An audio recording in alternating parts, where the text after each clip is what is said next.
vit. Oui, il vit. Mon Dieu vit. À jamais. Je m'émerveille devant l'ancien des jours. Il vit. Alléluia. Il vit. Mon Dieu vit. Ton trône, ô Dieu, est un trône d'éternité. Disons, il vit. Il vit. Il vit. Amen. Mon Dieu vit. À jamais. Quelqu'un dit avec moi, tu vis. Tu vis. Melchisédek qui n'a ni père ni mère, ni commencement ni fin. Nous avons la grâce de nous tenir devant lui. Oh, tu vis. Devant le souverain sacrificateur Jésus-Christ. Oh, tu vis, Jésus. Mon Dieu vit à jamais. Oh, disons tu règnes. Alléluia, tu règnes. Oh, mon Dieu. Il n'a rien à voir avec les présidents de ce monde qu'on élit. Oh, lui, il règne pour la durée des temps. Tu règnes. Amen. Tu règnes. C'est merveilleux de le savoir, bien-aimé. Il n'y a pas de coup d'état sous le règne de notre Dieu. Il n'y a pas de perturbation. Tu règnes. Tu règnes. Règne, ô éternel. Tu règnes. Que ton règne vienne. Mon Dieu règne. Oh, avec plus de vigueur, déclarons-le. Il règne, tu règnes. Tu règnes. Son règne est éternel. Tu déclare-le par la foi. Mon Dieu règne. Oh, en elle est la vie, disons tu règnes. Tu règnes. Dans la parole de Dieu que nous chantons, il y a la vie. Déclarons-le, tu règnes. Mon Dieu règne. C'est un règne de justice, oh tu règnes. Tu règnes.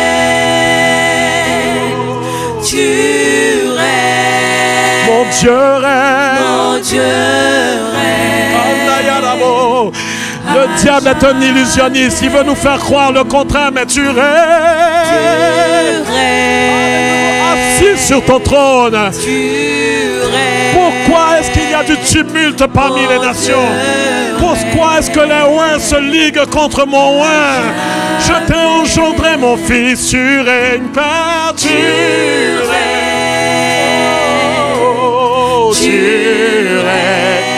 Alléluia, mon Dieu. Il règne, il règne, il règne sur toutes les nations. Tu règnes. Amen. Quelqu'un acclame pour sa nation. Quelqu'un acclame pour la nation marocaine. Quelqu'un acclame pour Israël. Quelqu'un acclame pour les nations. Oh, tu règnes, tu règnes, tu règnes. C'est un grand cortège triomphal devant le roi des rois. Oh, tu règnes. Mon Dieu règne. Petits et grands, femmes et hommes, tous dans ce cortège déclarent tu règnes. De toute profession, de toute culture, tu règnes. De toute nation, il déclare mon Dieu règne. Amen, tu règnes, tu règnes, tu règnes, tu règnes. Amen, mon Dieu règne. Alléluia. Est-ce qu'on peut simplement continuer à battre de nos mains de manière prophétique? Disons, tu règnes. Acclamons le règne de notre Seigneur. Tu règnes. Quelqu'un l'accueille dans les ruelles de Casablanca. Il fait son passage dans Casablanca. Quelqu'un l'accueille dans le Maroc. Quelqu'un l'accueille en Afrique. Roi des rois, Seigneur des seigneurs, ancien des jours, nous t'adorons, nous t'exaltons. Quelqu'un l'acclame pour l'Europe, quelqu'un l'acclame pour l'Asie, quelqu'un l'acclame pour l'Amérique, quelqu'un l'acclame pour tous les continents.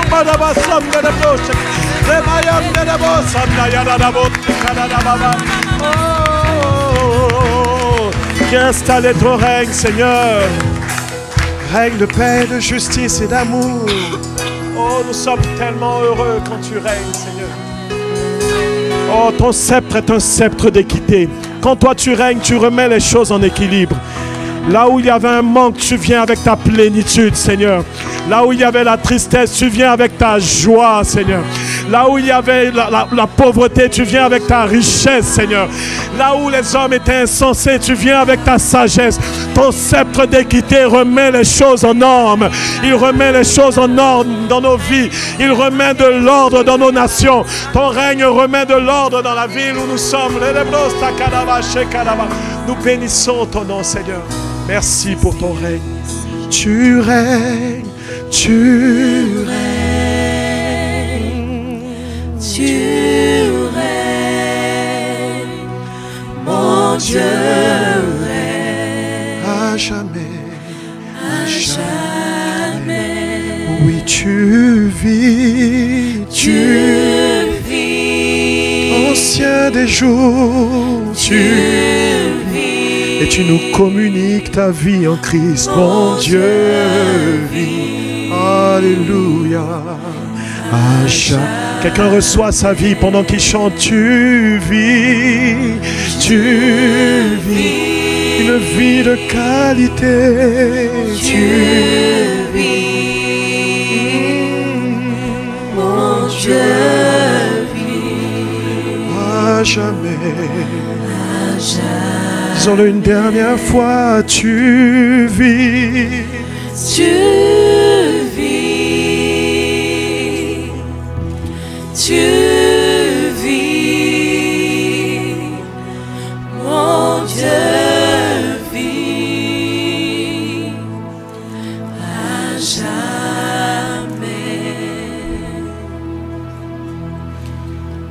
Alléluia.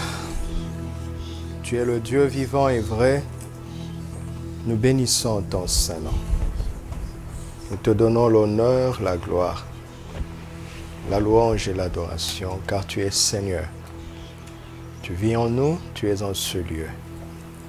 Que tout soit pour ta gloire et pour notre édification, Père, dans le nom de Jésus.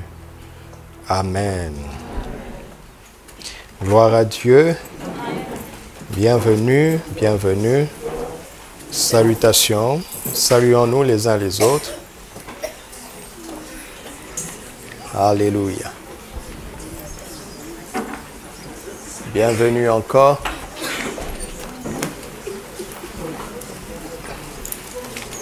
Longévité, bonheur, longévité et destinée, c'est cela. Nous allons nous arrêter ce soir sur ce sujet. Et j'annoncerai le prochain sujet à la fin.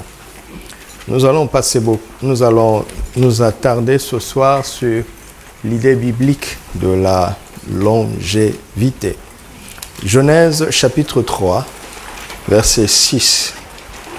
Genèse chapitre 3, verset 6. Alors l'Éternel dit, mon esprit ne restera pas à toujours dans l'homme, car l'homme n'est que chair. Et ces jours seront de combien? De 120 ans. Psaume 90. Psaume 90, verset 10 à 14. Psaume 90, verset 10 à 14. Les jours de nos années s'élèvent à 70 ans et pour les plus robustes à 80 ans. Vous êtes avec moi? Et l'orgueil qu'ils en tirent n'est que peine et misère, car ils passent vite et nous nous envolons. Qui prend garde à la force de ta colère et à ton courroux selon la crainte qui t'est due? Le verset qui nous intéresse, c'est les versets 12 à 14. Enseigne-nous à bien compter. Dans quel but? Afin que nous appliquions notre cœur à... Relisons ensemble le verset 12. Enseigne-nous à bien compter nos jours, afin que nous appliquions notre cœur à la sagesse. Voici la prière de celui qui a dit que Dieu est Dieu d'éternité en éternité. Et il demande que le Seigneur nous enseigne à bien compter nos jours. Dans quel but? Dans le but que nous appliquions notre cœur à la sagesse. Verset 14. Rassasie-nous quand? Chaque matin de quoi? De ta bonté. Et nous serons toute notre vie dans... Oh, c'est formidable. Rassasie-nous chaque matin de quoi?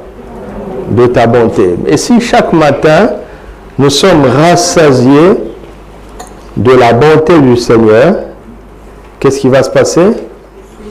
Nous serons toute notre vie, comment, dans quoi?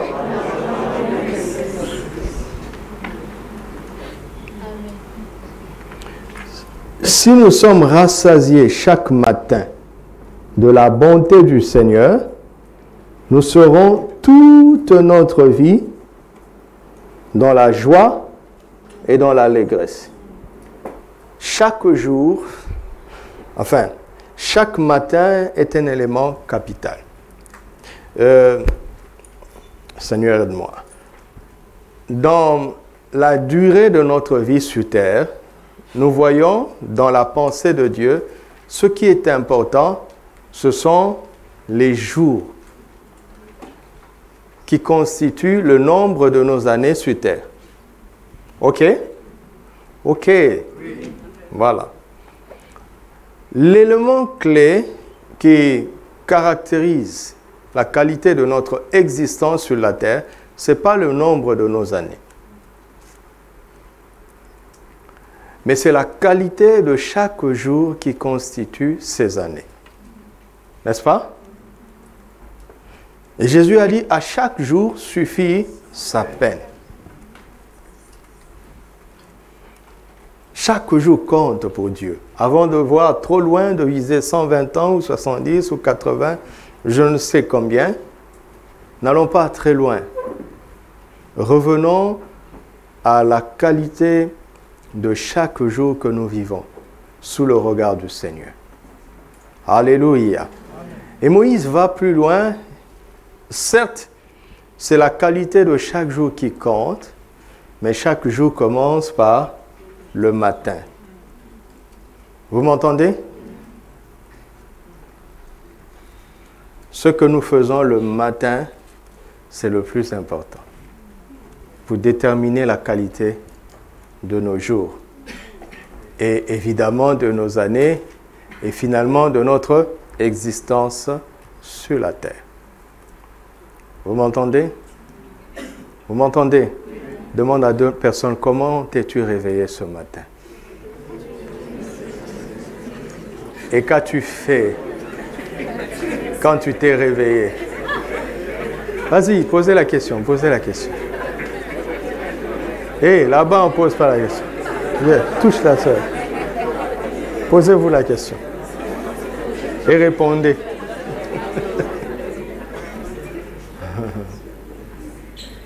Chaque matin, c'est très important. Comment on se réveille le matin? Ok. Lamentation 3.22 dit, les bontés de l'Éternel ne sont pas épuisées. Ses compassions ne sont pas à leur terme, et elles se renouvellent quand? Chaque 13 heures. Chaque après-midi. Elle se renouvelle comment? Chaque matin. Il eut un soir, il eut un matin. Ce fut le premier jour.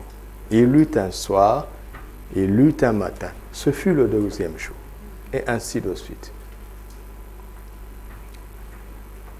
Chaque matin est l'instant spirituel que Dieu a prévu de renouveler ses bontés.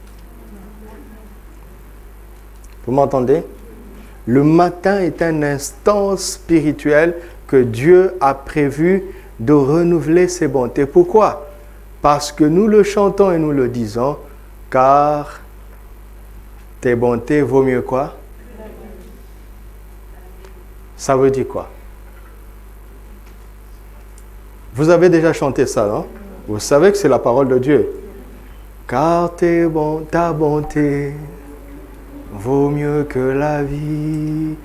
Arrête-toi. Qu'est-ce que ça veut dire? La bonté de Dieu vaut mieux que la vie. Ça veut dire quoi? Ça veut dire quoi? Vous avez... Votre cerveau ne fonctionne plus? Vous ne comprenez plus le français? J'ai posé une question. La bonté de Dieu vaut mieux que la vie veut dire quoi?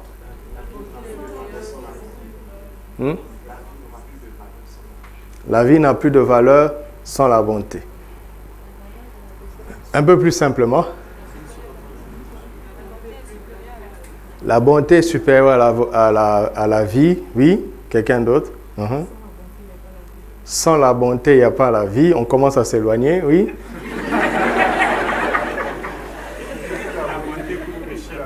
Lève-toi.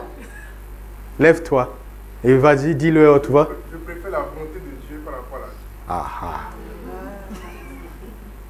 C'est ça que je cherchais. Acclamez pour le frère. Quand on dit quelque chose vaut mieux, il y a une question de préférence, de supériorité. C'est pour ça que je dis qu'on s'éloigne, parce que la supériorité nous a amenés là où je voulais. À quoi bon vivre, accumuler année après année si on est loin de la bonté de Dieu? Ça ne sert à rien. Ok? Ça ne sert à rien. Chaque matin, nous devons nous atteler à nous renouveler dans la bonté du Seigneur. Alléluia. Quel que soit, qu'est-ce que cela veut dire? Il eut un soir, il eut un matin. N'est-ce pas? Il eut un soir, il eut un matin. Quel que soit ce qu'a été hier, n'est-ce pas? C'est le matin que je dois décider de changer ça. Ok? Par exemple, si hier a été bon, le matin, je veux faire en sorte que ça soit meilleur. Si hier a été mauvais, le matin, je veux faire en sorte que ça soit bon. Alléluia. Et Moïse dit, rassasie-nous chaque matin de ta bonté. C'est ce qu'il cherche. Ça veut dire quoi être rassasié de la bonté de Dieu? On va répondre encore. Ça veut dire quoi? J'entends les pensées. Cette question est beaucoup plus difficile, semble beaucoup plus difficile. C'est comme une image de nourriture, mais allons plus loin. Oui. Être satisfait, être rassasié veut dire être. Vous avez oublié ne plus avoir faim. Voilà, c'est ce que je cherche. Ne plus avoir faim. Ce que Dieu attend de nous, d'avoir faim de sa bonté au réveil. Vous m'entendez? Cela veut dire que l'expérience de la bonté de Dieu doit être mon premier désir à mon réveil. ma première aspiration. Car c'est sa bonté qui vaut mieux que la vie. Je dois me cultiver, me discipliner à comprendre ce qu'est la bonté de Dieu et à faire de cela mon premier désir à mon réveil, pourvu que je me réveille le matin. Parce que je pense que si on se réveille à 13 h, ça ne marche pas très bien.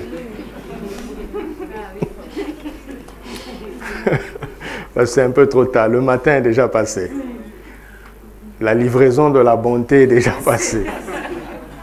Je t'ai réveillé trop tard.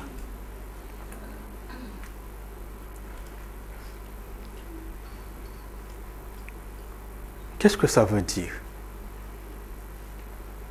Qu'est-ce que ça veut dire? Ça veut dire qu'à mon réveil, je dois faire en sorte d'être convaincu que Dieu est bon. Et d'en être satisfait. D'être satisfait de sa bonté. Ok? Alléluia. Amen. Vous savez, si Dieu a fait de bonnes choses hier, et que je n'ai pas eu de problème hier, à mon réveil, ben, je suis content, n'est-ce pas?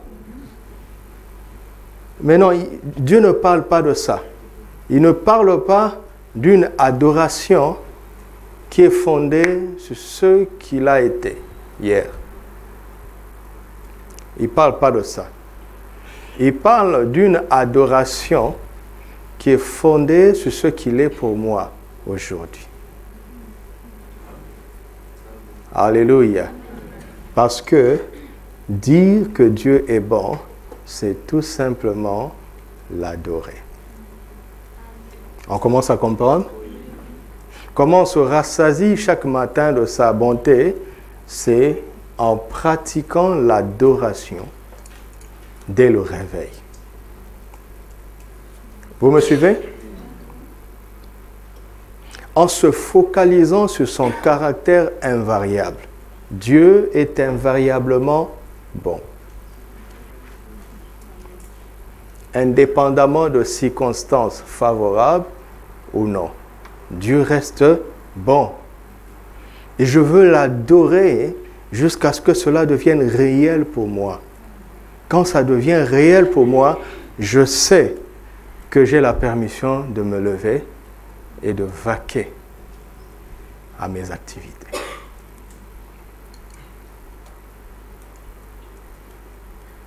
Ça devient difficile.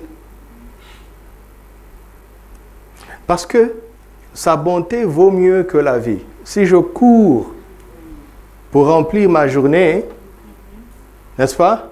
Sans cette conviction qu'il est bon, ce que je fais ne sert pas à grand-chose. Alléluia. Alléluia. Pratiquons l'adoration de notre Père dès le réveil. Vous savez, si vous avez un problème grave ou bien une peine sur votre cœur, vous le saurez dès que vous vous réveillez. C'est ça qui vient à l'esprit. N'est-ce pas? Ou bien si vous avez un rendez-vous important, la première chose à laquelle vous pensez, c'est ça. N'est-ce pas? Dès le réveil. Ce que nous devons faire, c'est quelle que soit la manière dont nous nous levons, c'est de nous discipliner à pratiquer d'abord l'adoration avant toute chose, jusqu'à ce que tout notre être soit convaincu que Dieu est bon. Alléluia. Alléluia. Alors la sagesse voudrait que nous ayons du temps avant de vaquer à nos activités. OK? Si tu dois quitter la maison à 7 heures, anticipe pour avoir du temps avant de sortir de la maison. Si tu dois quitter à 9 heures, anticipe. Pourquoi? Parce que sa bonté vaut mieux que la vie.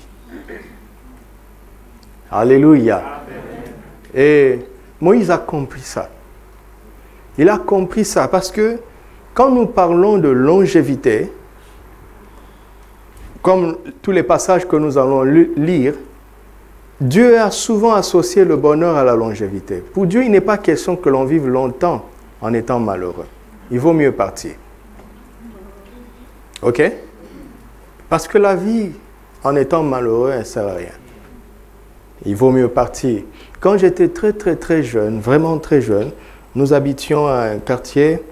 Et dans ce quartier-là, il y avait un vieux couple. Ils étaient très âgés. Ils étaient tellement âgés que l'on disait qu'ils avaient atteint la centaine.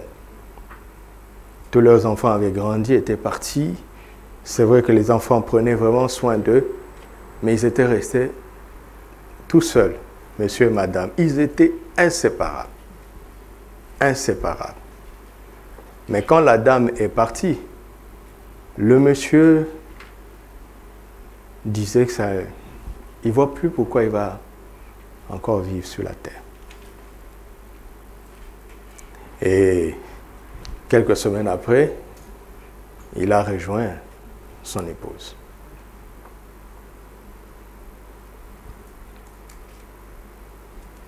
Et ce ne sont pas les circonstances ou bien l'abondance qui nous rendront heureux.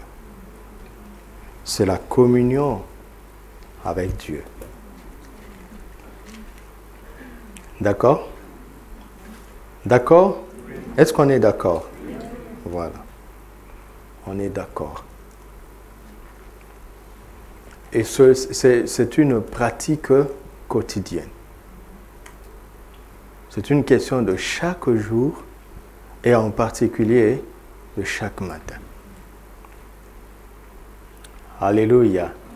Vous savez, ces choses aussi simples, ce sont elles qui sont les clés que la parole de Dieu nous donne. Ce sont des choses simples. Des choses simples. Mais elles sont la clé. Elles sont la clé.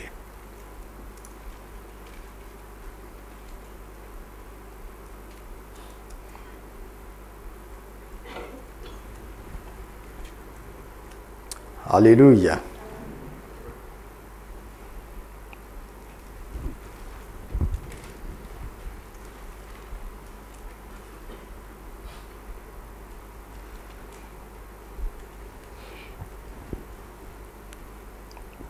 Lorsque nous observons très bien les Écritures, la deuxième pensée que je vais partager ce soir, nous voyons que les gens qui ont marché avec Dieu n'ont pas été surpris par la mort.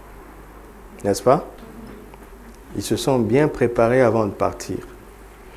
Ils n'ont pas laissé leur famille en queue de poisson. Papa Abraham a pris des précautions parce qu'il a eu d'autres enfants après la mort de Sarah. Il a pris ses autres enfants, il leur a donné des biens et il les a envoyés loin d'Isaac. Et il a fait d'Isaac son héritier. Il a béni et il est parti. Isaac a eu le temps de bénir Jacob et Ésaü. Et il est parti. Jacob a eu le temps de bénir les 12. En disant même, je vais vous annoncer ce qui va arriver. Et il a fait bye-bye. Et il est parti. Joseph a dit à ses frères ce qui allait se passer. Et il leur a même fait promettre d'embaumer son corps parce que l'Éternel le visiterait et qu'il doit repartir avec ses os. N'est-ce pas? Moïse a fait de même. Moïse a fait de même. Qui d'autre? Élie et Élisée, pareil. N'est-ce pas? Élisée, on ne sait pas. N'est-ce pas? On ne sait pas. Qui d'autre? Évidemment, le master, le Seigneur, le Maître, Jésus. N'est-ce pas? Lui, c'était encore plus fort. Il connaissait même le lieu. il était là où il ne pouvait pas mourir. Il a choisi de quitter là-bas. Parce qu'il dit, convient pas à un prophète de mourir hors de Jérusalem. Et il est allé là-bas. Quand sa vie était en danger, il ne s'inquiétait pas. Parce qu'il savait que si la mort le trouve en Galilée, la mort ne l'atteindra pas. Il était écrit qu'il mourrait à Jérusalem. Il a donné ses dernières paroles à ses disciples avant sa mort. Il a prié en Jean 17, « J'ai achevé l'œuvre que tu m'avais donnée d'accomplir. » Et à la croix, il a dit, « Tout est accompli. » Paul l'a fait de même. À Éphèse, il a réuni les anciens.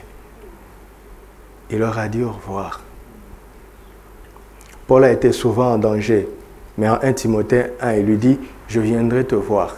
Mais dans 2 Timothée, il dit, je sers déjà de libation. Viens vite me voir.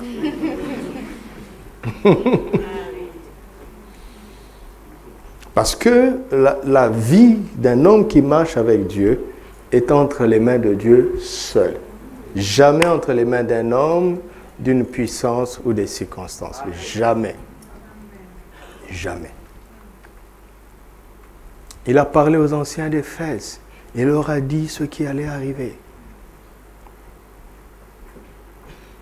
Il leur a dit au revoir, il a dit, vous ne me verrez plus. Il est parti à Rome. Et on ne l'a plus vu. Il y a un homme qui a étudié ces choses et il a eu la foi pour cela. Qui a déjà entendu parler du bishop Benson Idahosa? Vous n'êtes pas très au courant de vrais gens. Il est sur YouTube. Nous sommes bénis dans cette génération. Ce fut un Nigérian. Prêche en anglais, mais bon, tu as le don d'interprétation. Bishop Idahosa savait comment il partirait, quel jour il partirait.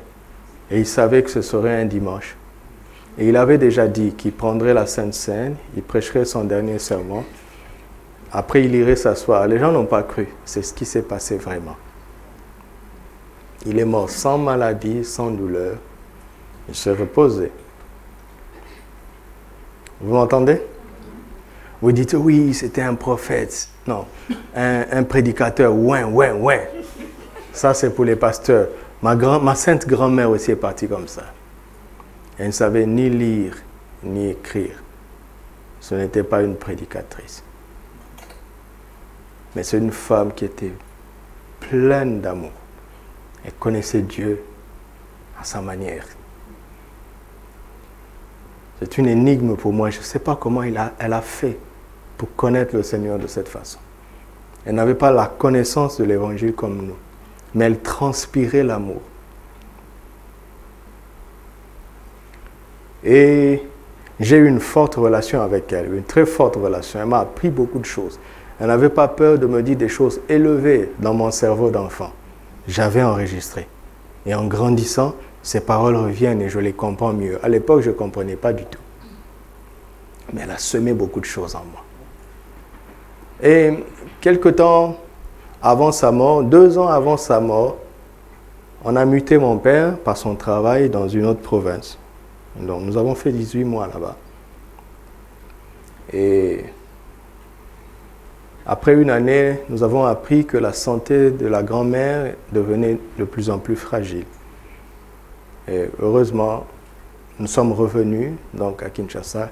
Le jour où elle m'a vu, quand elle m'a vu, elle m'a dit, maintenant je peux partir en paix. Je lui ai dit, je ne suis pas d'accord que tu parles comme ça, tu vivras encore. Et 3 mois plus tard, elle était partie. J'étais la dernière personne à qui elle a parlé. Parce que quand elle a décidé de partir, tout son corps s'est arrêté. Son organisme s'est arrêté. Et elle est tombée dans le coma. Mais elle disait toujours aux infirmiers qu'elle veut voir Doudou, elle veut voir Doudou. Les gens pensaient que c'était un de ses fils. Et mon père est allé là-bas, les infirmiers lui ont dit ça. Et papa m'a dit, va la voir. C'était tard la nuit. Je suis arrivé à l'hôpital à 22 heures. Elle était dans le coma. Et l'infirmière lui a dit, Doudou que tu voulais voir est là. Elle a ouvert les yeux. Et je n'invente rien. D'accord? Je n'invente rien. J'avais 17 ans. Et elle m'a béni. Et elle m'a parlé. Des conseils que je n'oublierai jamais. À 1h du matin, elle est partie. Et le médecin dira à ma mère qu'elle avait une maladie très grave qui était incurable, mais il n'avait jamais vu quelqu'un mourir en paix de cette maladie-là. Elle avait décidé de partir. Elle savait que c'était son temps. Voici le projet que je te propose, que je me propose à moi-même. Ne pars pas par surprise, s'il te plaît. Ok? Ne laisse pas la mort te surprendre.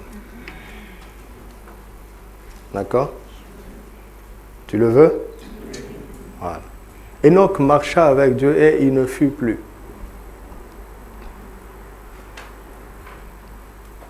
Vous savez, et nous allons, dans le cadre de tout accompli le dimanche, nous allons à un moment parler du Saint-Esprit, bientôt d'ailleurs. En réalité, celui qui marche,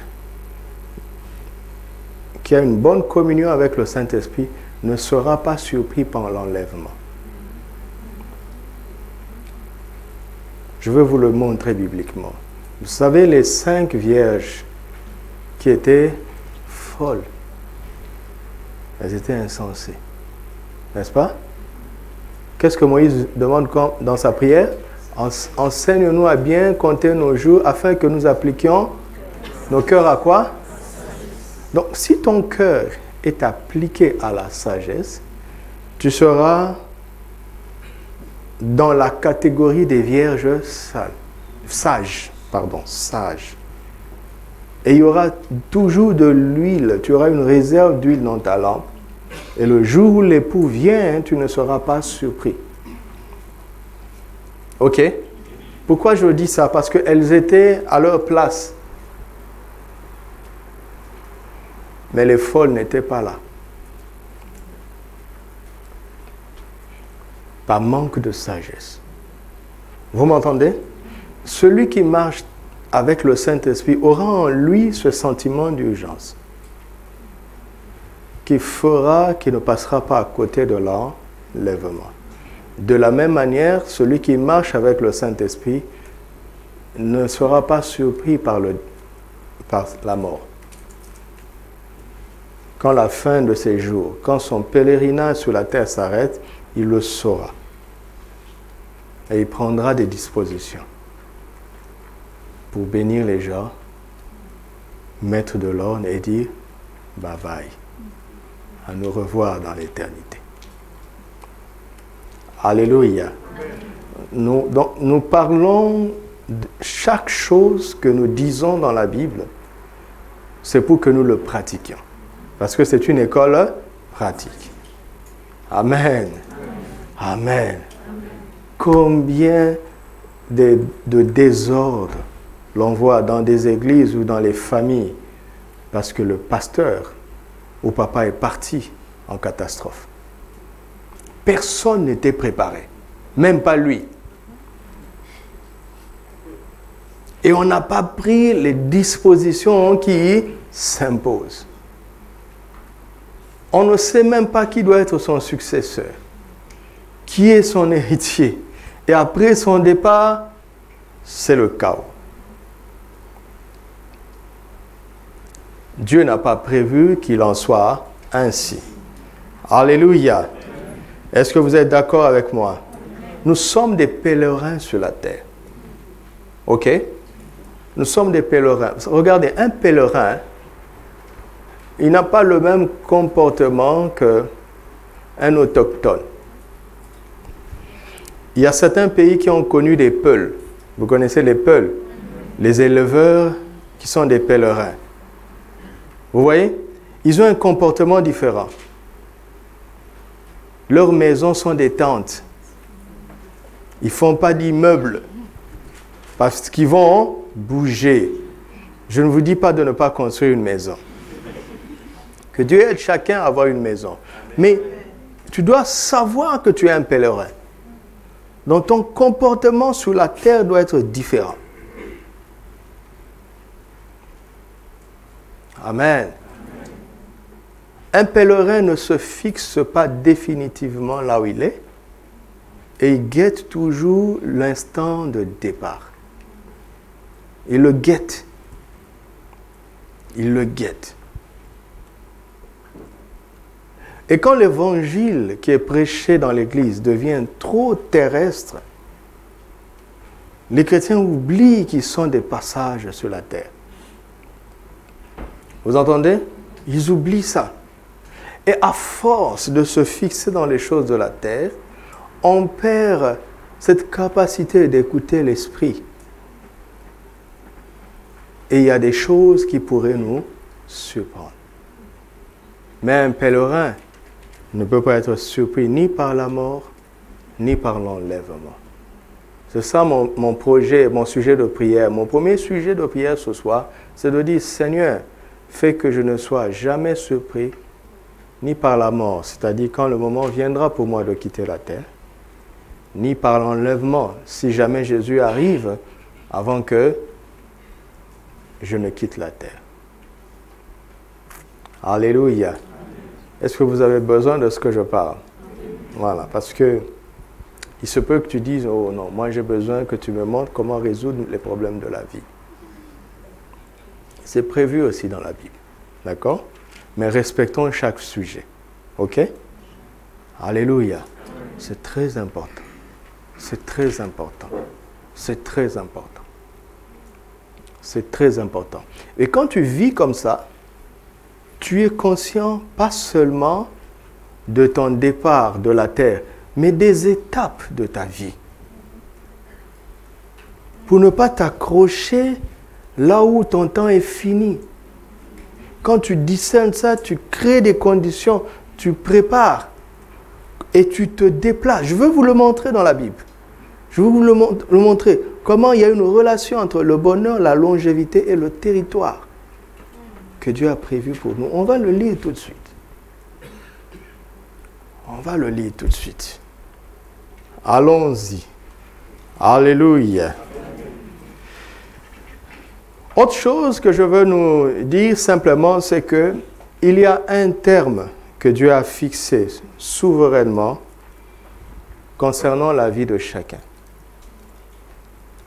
Quand on parle de longévité, ce n'est pas une généralité, je vous l'ai déjà dit. Ok? Quelqu'un peut avoir vécu 60 ans, mais avoir rempli ses jours plus qu'un autre qui aura vécu 80. Vous m'entendez? On ne va pas faire une concurrence de qui va vivre le plus longtemps parmi nous. L'idée de la destinée nous aide. Ok?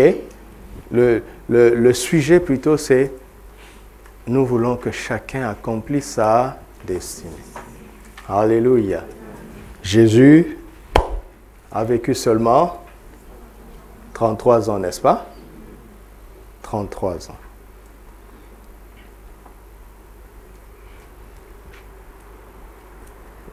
Martin Luther King a vécu combien? Thomas Sankara a vécu combien? Mais ils ont impacté leur nation. Savez-vous qu'il y a une montagne aux États-Unis où on sculpte le visage de chaque président? Et il y a le visage de Martin Luther King, qui n'a jamais été président. Sans avoir eu le titre présidentiel, il en a l'envergure. Et il a marqué l'histoire. Et aller lire, consulter les documents, il savait que sa vie était en danger. Mais il savait qu'il serait immortel en ayant fait ce que Dieu lui demandait de faire. Vous m'entendez? L'idée de la destinée doit être plus importante que celle de la longévité. Parce que le langage divin de la longévité n'a pas la même définition que le langage humain. Alléluia. Ce n'est pas de la philosophie, hein? Ce n'est pas la philosophie que je fais, n'est-ce pas? N'est-ce pas? Je vois certaines personnes me regarder comme ça et dire, mais ça ne nous concerne pas. Bien sûr que ça te concerne. Ça concerne chacun d'entre nous. Nous avons tous un rôle à jouer. Alléluia. Et nous devons vivre pour jouer ce rôle. Ok? Tu es très important aux yeux de Dieu. D'accord? Tu es très important. Même si tu ne seras jamais ministre, tu n'as pas besoin d'être ministre. Ok? Pour servir au dessein de Dieu dans ta génération, tu n'as pas besoin d'être ministre. Tu peux même t'en éloigner en étant ministre. Et s'il avait prévu que tu sois ministre, sois-le, reçois. Mais on n'a pas besoin de titre pour faire ce que Dieu veut qu'on fasse. D'ailleurs, souvent, tout ce que Dieu a voulu que les gens fassent, quand Dieu a permis que quelqu'un ait le titre finalement pour faire officiellement ce qu'il avait à faire, si vous observez bien, il était déjà en train de le faire avant d'en avoir le titre. Non? Avant que David n'ait la couronne sur sa tête, hein? Ce jour-là, dans la vallée de Soko, là où ils affrontaient Goliath, Saül lui-même avait confessé que le chef, c'est toi, jeune homme. Voici mon armure de roi, porte-le et sauve la nation. David n'a pas eu besoin de la couronne sur sa tête pour sauver la nation en tant que roi.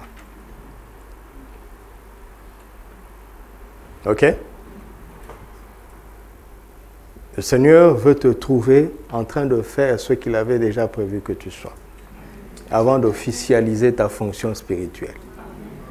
Donc, tout ce que tu as à faire, fais-le très bien, comme pour le Seigneur. Alléluia. Regardons quelques passages qui sont intéressants que nous allons lire sans commentaire. Job chapitre 22, verset 20. Job 22, verset 20. J'ai déjà fait 40 minutes. Comment vous expliquez ça? Comment vous expliquez ça? Est-ce que c'est vrai? Job 22, verset 20. Ah, je regarde parce que je savais qu'il y aurait un décalage. Affiche le verset 21, je vais voir. Le décalage est très sérieux. Ou bien je n'ai pas bien noté alors. Hein? 19.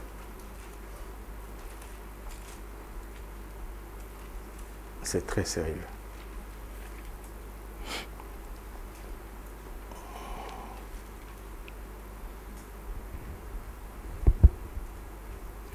Psaume 55, verset 24.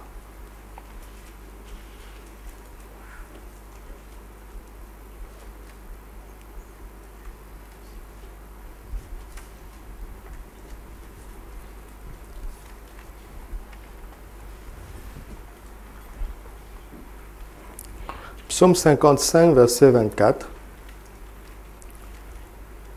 Voilà.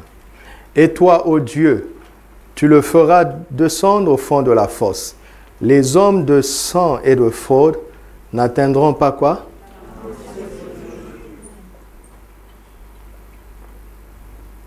Est-ce qu'on a besoin de commentaires? Celui qui veut vivre longtemps doit faire quoi? Il doit faire quoi? Il doit refuser d'avoir du sang de quelqu'un dans les mains et il doit refuser la fraude sous toutes ses formes.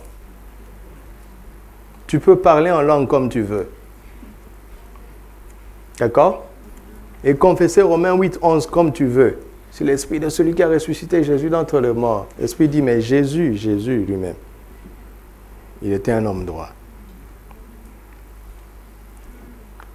Ecclésiaste 7, verset 17.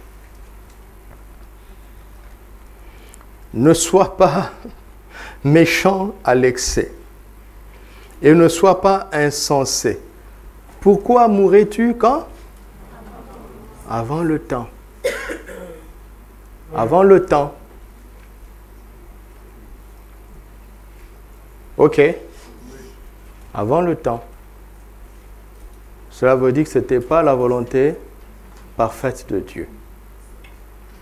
Jérémie 17, verset 11. Jérémie 17, verset 11. Comme une perdrix qui couvre ses œufs, qui couvre des œufs qu'elle n'a point pondus, tel est celui qui acquiert des richesses, comment? Injustement. Au milieu de ses jours, il doit les quitter. Au milieu. Et à la fin, il n'est que quoi? Un insensé. Vous voyez, le mot insensé revient beaucoup. N'est-ce pas? C'est pour ça que Moïse dit, enseigne-nous à bien compter nos jours afin que nous appliquions notre cœur à la sagesse. Au milieu de ces jours. Proverbe 10, verset 27. Proverbe 10, verset 27. La crainte de l'Éternel augmente les jours, mais les années des méchants sont... Si nous avons la possibilité d'augmenter nos jours, nous avons aussi la possibilité de les abréger. Tout ne dépend pas, tout n'est pas voulu par Dieu. Il nous rend responsables. Comme je l'ai dit, n'est-ce pas?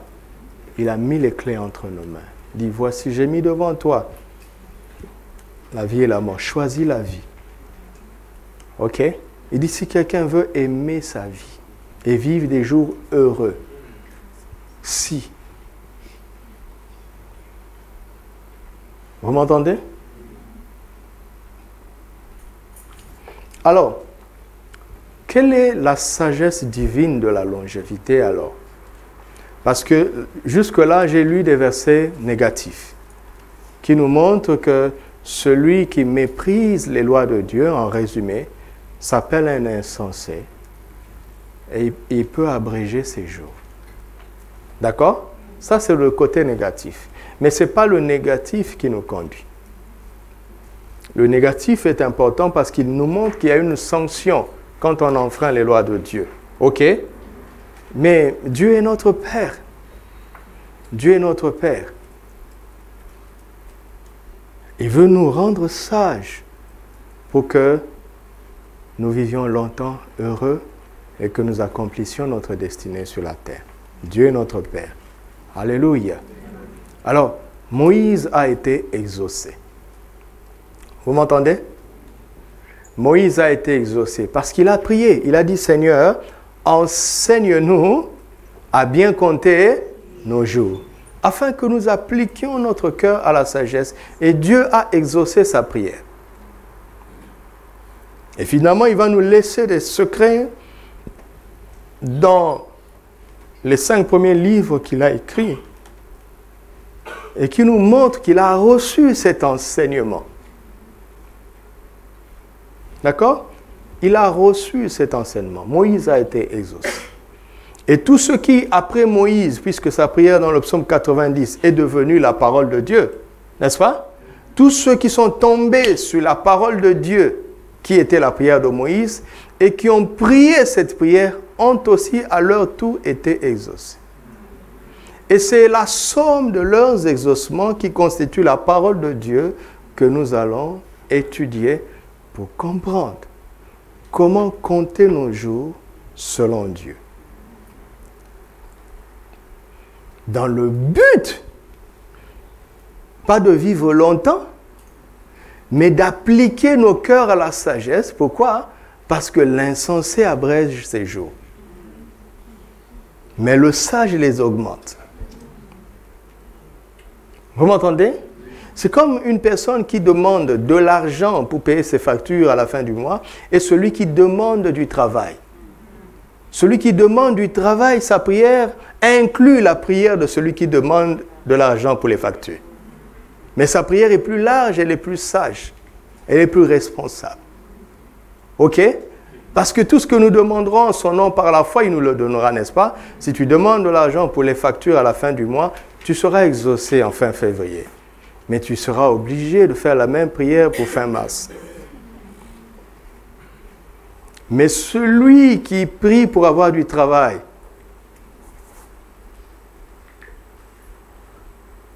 a reçu en une prière ce que l'autre demandera tous les autres mois de sa vie. Donc sa prière est plus large, elle est plus sage, elle est plus complète, elle est plus profonde. Ok? Ok.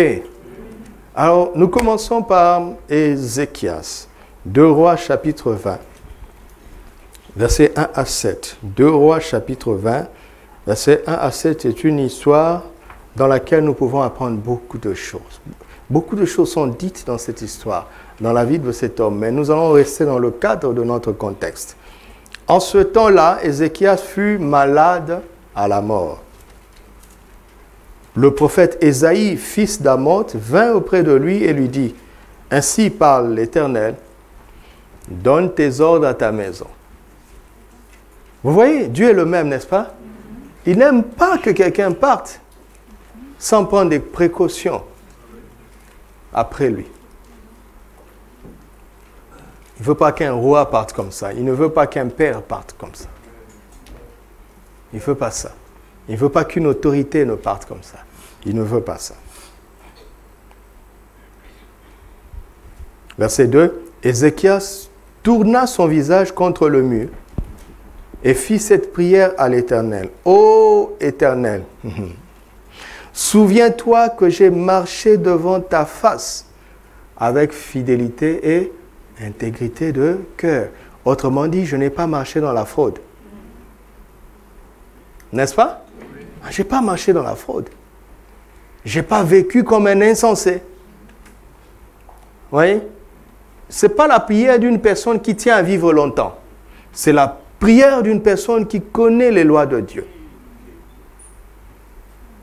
Vous m'entendez? Et que j'ai fait ce qui est bien à tes yeux. Et Ézéchias répondit d'abondantes larmes. Dites-moi, quand est-ce qu'il a dit à Dieu, guéris-moi? Vous avez vu ça ici?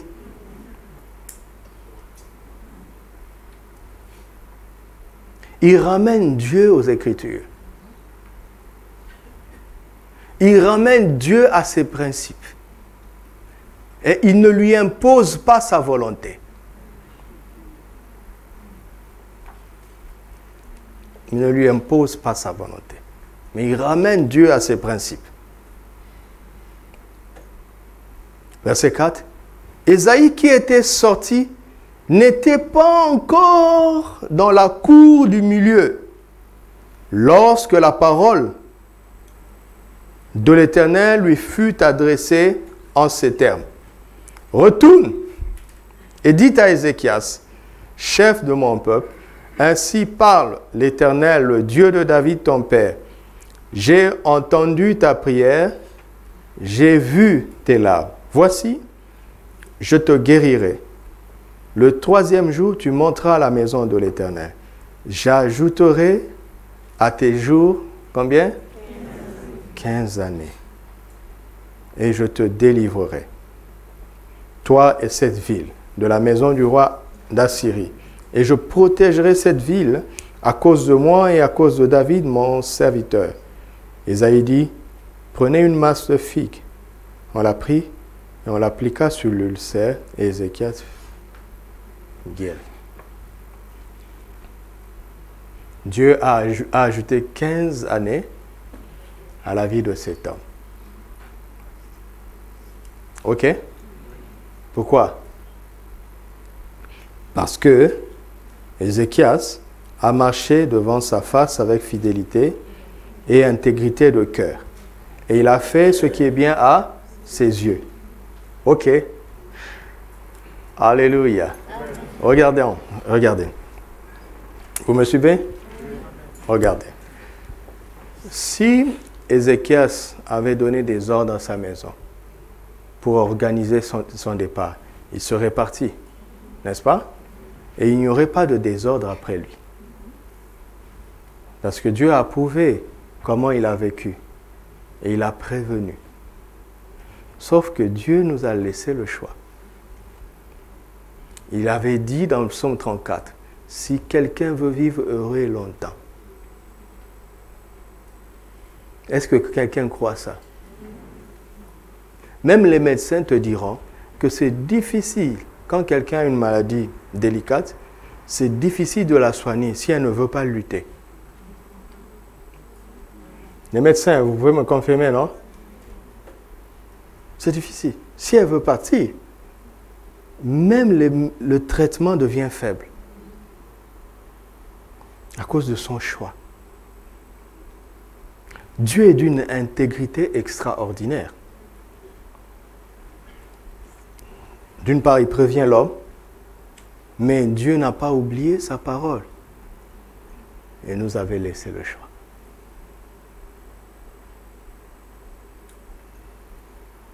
Sais-tu que tu as le choix? Est-ce que tu sais que tu as le choix? Ça passe pas, hein? Les gens disent vraiment? Que j'attende que vous réalisiez?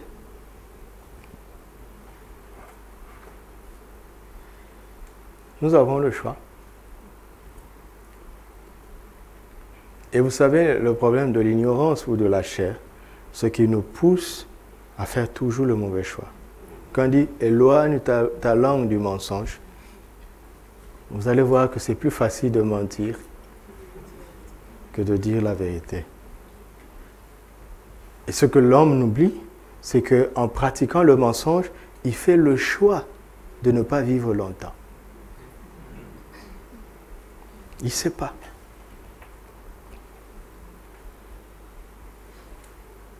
Ok. Quand j'étais un peu plus jeune, quelque chose me troublait. Je ne sais pas si vous avez entendu. Vous savez, les fameux magiciens ou sorciers qui, après s'être convertis, racontent leurs pratiques dans le passé. Il ne faut jamais faire ça dans l'Église. L'Église est faite pour prêcher la parole de Dieu. Pas pour que les gens disent ce qu'ils faisaient quand ils étaient de l'autre côté. D'accord? Mais certains racontaient comment ils disaient que j'ai entendu à l'époque, quand j'écoutais encore ces choses-là, un ex-magicien qui disait qu'il avait reçu le pouvoir de voler les années de la vie des gens. Vous avez déjà entendu ça? Ouais. Mais en réalité, qu'est-ce qu'il faisait?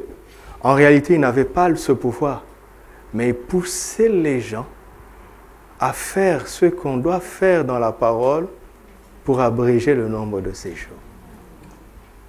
Parce que le diable a lu la Bible.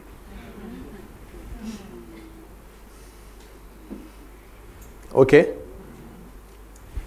Le diable a lu la Bible. Il croit à la parole.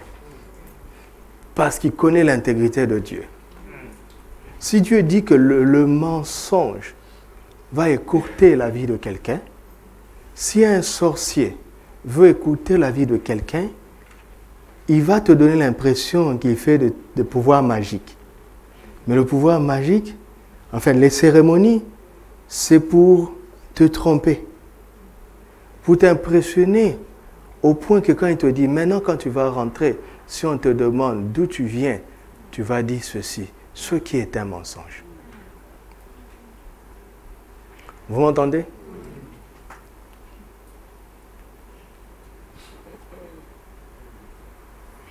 Ézéchias a fait le choix de ne pas mourir. Et Dieu a honoré sa foi. Alléluia. Alléluia. Quand tu passes par un temps difficile, arrête de dire la mort m'est préférable à la vie. Tu m'entends? Est-ce que tu m'entends? C'est Élie qui a mis un terme à ses jours lui-même. Parce qu'il a dit ça. Alors Dieu dit, bon, tu es un homme de parole, Élie. Toi et moi, on connaît la puissance de la parole. Tu as dit, il n'y aura ni pluie, ni quoi, sinon à ma... Et ça s'est passé, n'est-ce pas? Maintenant que tu dis, la mort est préférable à la vie, ça se fera selon ta parole. Alors va, tu vas oindre tel comme roi, et Élisée comme prophète à ta place. Je ne peux plus continuer avec toi. Tu as décidé de partir. Et Dieu, dans son amour, a honoré le prophète. Il a envoyé un cortège de chars pour le prendre. Parce qu'il a fait le choix de partir. Ok? Si tu as déjà dit ça, réponds-toi. Il m'est arrivé un jour de dire ça. Mais c'était le temps d'ignorance. Heureusement que Dieu ne m'a pas exaucé.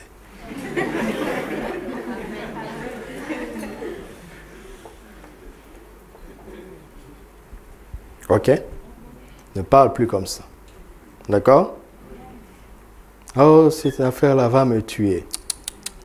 Ça va vraiment te tuer si tu continues. D'accord? Ne jouons pas avec les mots. La vie et la mort sont au... Quiconque l'aime en mangera le fruit.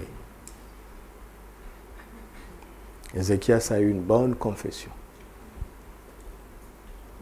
Il n'a pas dit, Seigneur, je tiens encore à la vie. Il a renvoyé Dieu à ses principes. Et c'est un langage que Dieu comprend très, très, très, très bien. D'accord? Parce qu'il nous a donné le choix. Alléluia. Et Dieu a ajouté 15 années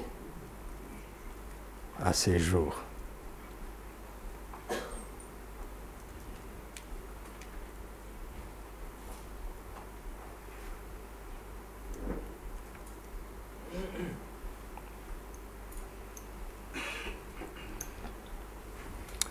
Amen.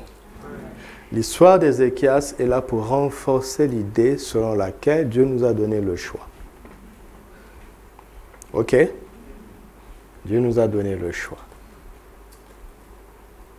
Et si ton temps de partir est arrivé, n'abuse pas non plus de ce choix. Fais ce que tu as à faire et bye bye. D'accord? Et va nous attendre, on arrive.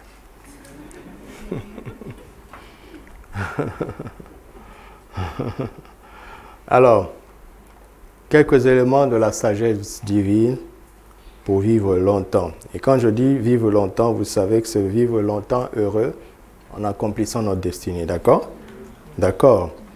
Alors, voyons comment Dieu a exaucé Moïse. Deutéronome chapitre 4, verset 39 à 40. Je viens de parler déjà pendant 1 heure. C'est quand même bizarre, non? Deutéronome chapitre 4, verset 39 à 40. Sache donc en ce jour et retiens dans ton cœur que l'Éternel est Dieu, en haut dans le ciel, en bas sur la terre, et qu'il n'y en a point d'autre. Et observe ces lois et ces commandements que je te prescris aujourd'hui, afin que tu sois heureux, toi et tes enfants après toi, et que tu prolonges désormais tes jours dans le pays que l'Éternel, ton Dieu, te donne. Vous avez vu? On peut s'arrêter même ici. Regardons le verset 40. Et observe ces lois et ces commandements que je te prescris aujourd'hui, afin que tu sois heureux, toi et tes enfants après toi,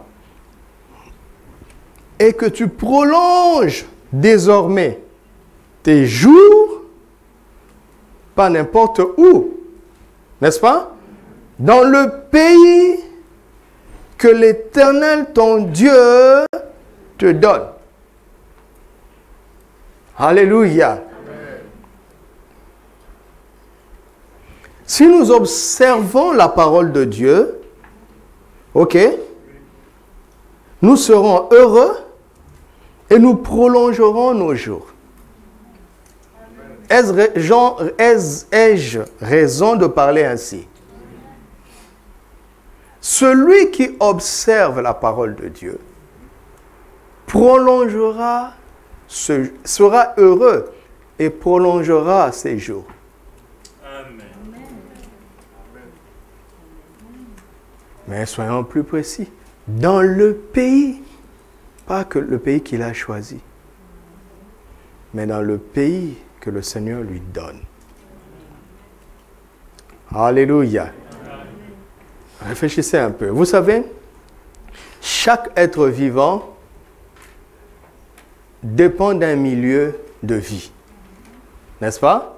Vous arrachez un arbre de la terre. Qu'est-ce qu'il fait? Qu'est-ce qu'il fait? Je veux entendre ce que vous allez dire. Vous arrachez un arbre de la terre, qu'est-ce qu'il fait? Il meurt, c'est ça? Ok, vous sortez un poisson de l'eau, qu'est-ce qu'il fait? Il meurt, n'est-ce pas? C'est ça? Et vous prenez un chien, vous le plongez dans l'eau, qu'est-ce qu'il fait? Il meurt, n'est-ce pas? Ok. J'ai bien entendu vos réponses. Nous allons maintenant les traiter. Vous arrachez un arbre de la terre et vous le replantez 5 minutes plus tard. Qu'est-ce qu'il fait?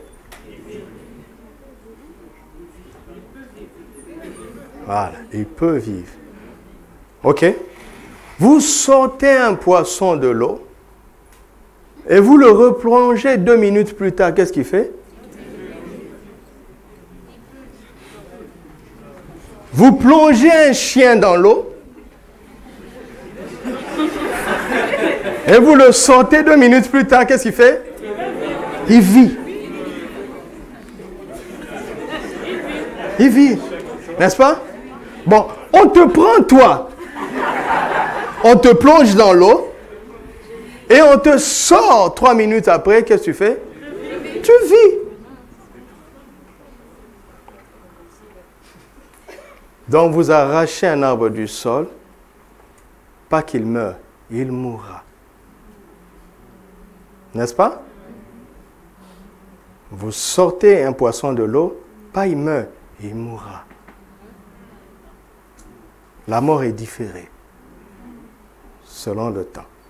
Donc il y a un petit temps de survie quand on est en dehors de son milieu de vie.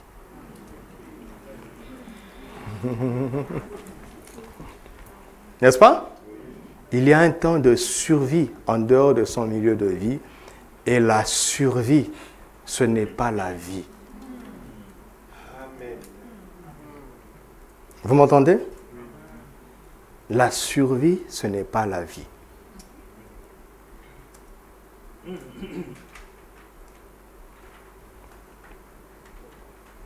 Et il y a un territoire. Tu m'entends?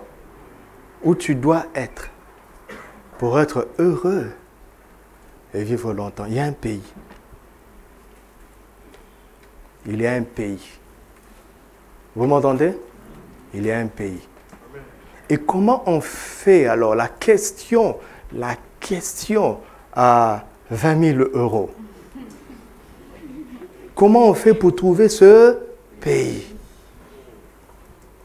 Comment on fait? On doit d'abord savoir qui est celui qui parle. Celui qui parle est le maître du ciel et de la terre. Verset 39. Sache donc en ce jour et retiens dans ton cœur que l'Éternel Dieu est en haut dans le ciel et en bas sur la terre et il n'y en a point d'autre. Il n'est pas que en haut dans le ciel. Il est aussi en bas sur la terre. Ok? Alors s'il te dit c'est dans ce pays-là, n'aie pas peur. Il contrôle les hautes sphères de ce pays et il est sur le sol de ce pays.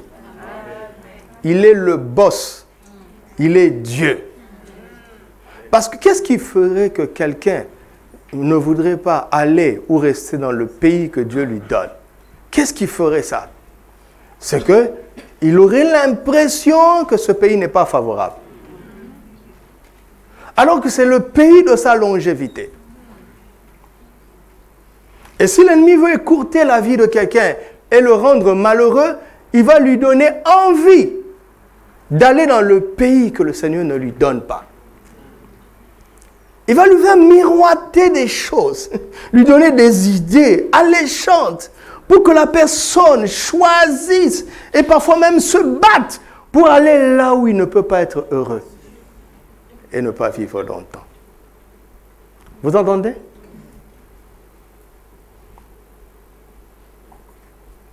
Alors, qu'est-ce qu'il doit faire quand nous avons des luttes intérieures, quand il nous semble que là où Dieu veut que nous soyons ne semble pas un endroit propice?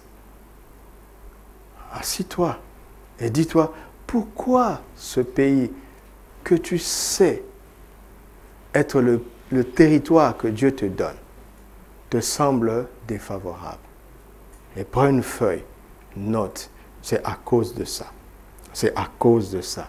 Je crains ceci. Je crains ceci. Note ça. Jusque-là, Dieu n'est pas fâché. D'accord? Maintenant, regarde. Est-ce que Dieu est au-dessus de ça?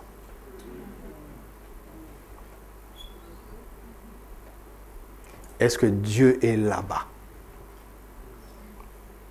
S'il est au-dessus de ça, et qu'il est là-bas, et qu'il te dit, reste là, reste mon ami.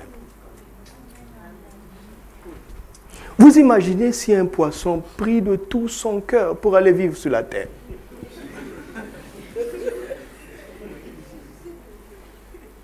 Le Seigneur me parle comme ça. Parce que je suis un enfant. Quand j'ouvre la Bible, je suis vraiment un enfant. Par amour pour le poisson, Dieu n'exaucera pas. Parce qu'il ne lui a pas donné ce pays-là comme milieu de vie et de bonheur. Ok? Ok? Mais je n'ai pas encore répondu à la question. Comment on fait? Comment on fait pour connaître ce pays? La réponse est dans le verset 40. Observe ces lois et ces commandements que je te prescris aujourd'hui. Vous m'entendez? Quelqu'un a déjà utilisé le GPS? Hein? Vous avez déjà utilisé le GPS? Qu'est-ce qu'on fait dans le GPS? On met l'adresse de l'endroit où on veut aller, n'est-ce pas?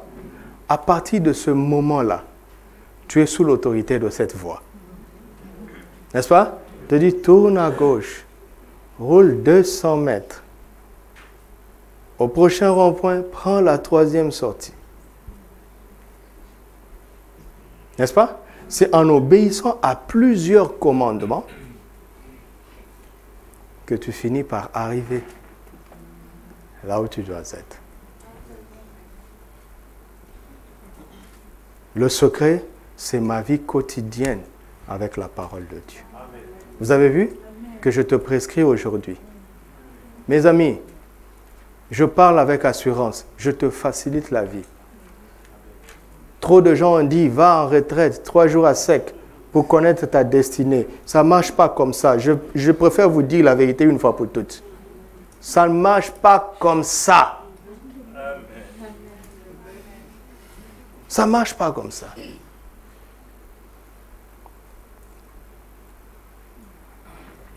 Il y a certains témoignages des gens, de bons chrétiens, qui sont allés en retraite et ils sont sortis avec la parole de leur vie. C'est ça le problème de témoignages et des expériences.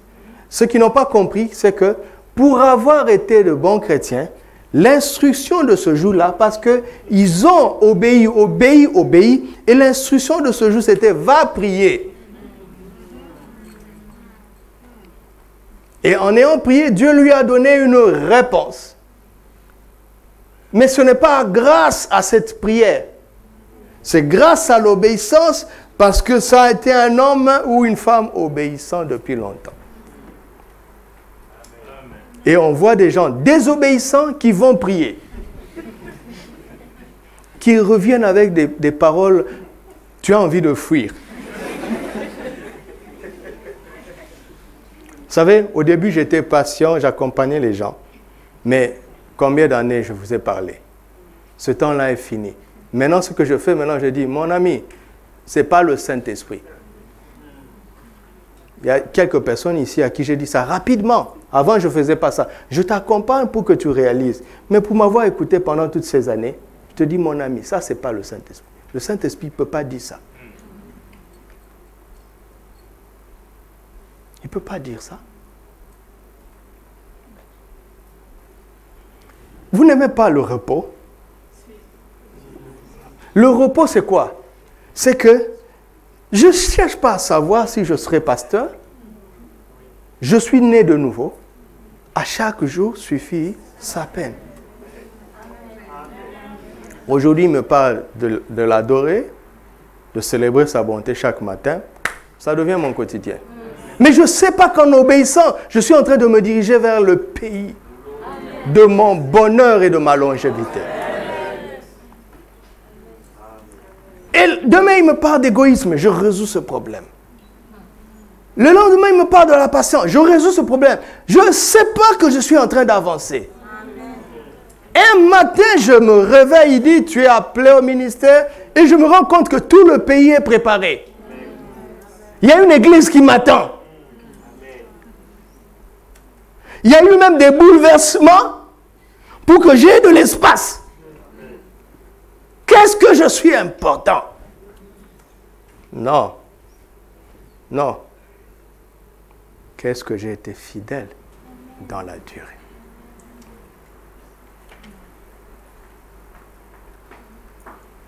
Oui, ce n'est pas un jeu.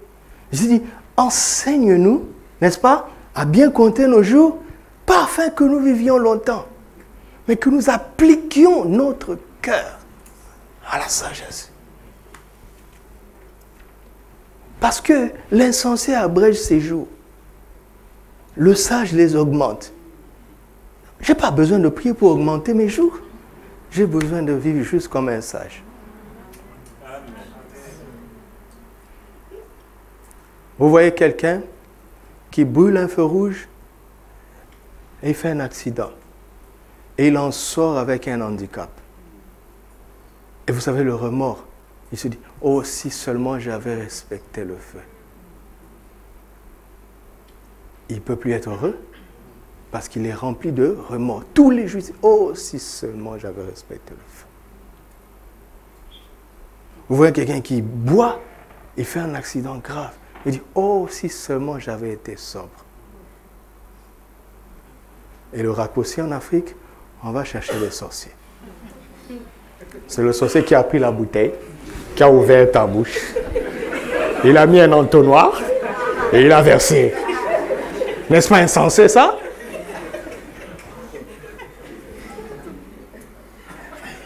C'est le sorcier qui a fait ça? Ta conscience ne te disait rien? Le Saint-Esprit ne te parlait pas?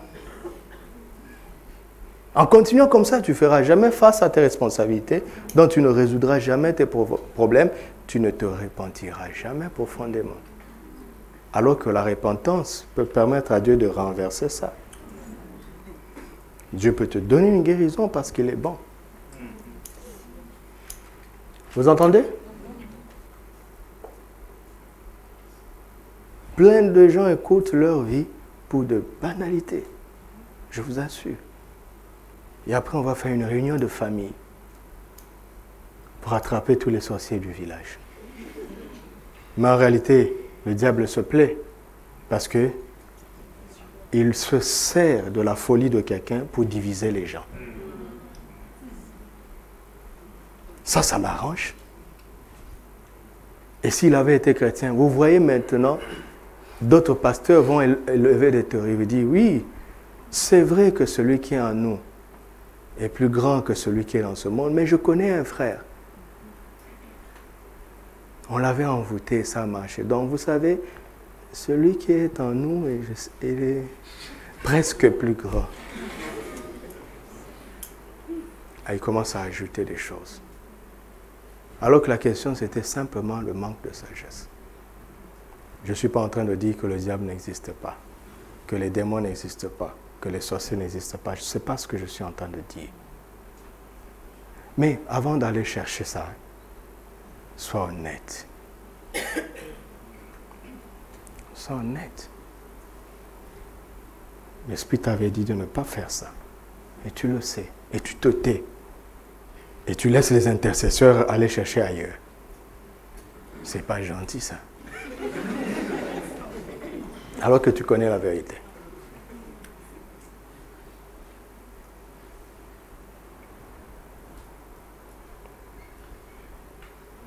La longévité et le bonheur sont liés à un territoire précis.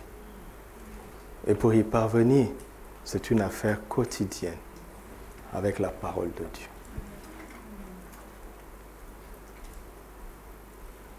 OK? OK. Deutéronome 5,16. Honore ton père et ta mère comme l'Éternel, ton Dieu, te l'a ordonné. C'est un ordre. Hein? Parfois, ce sera facile, parfois, ça ne le sera pas. C'est un ordre.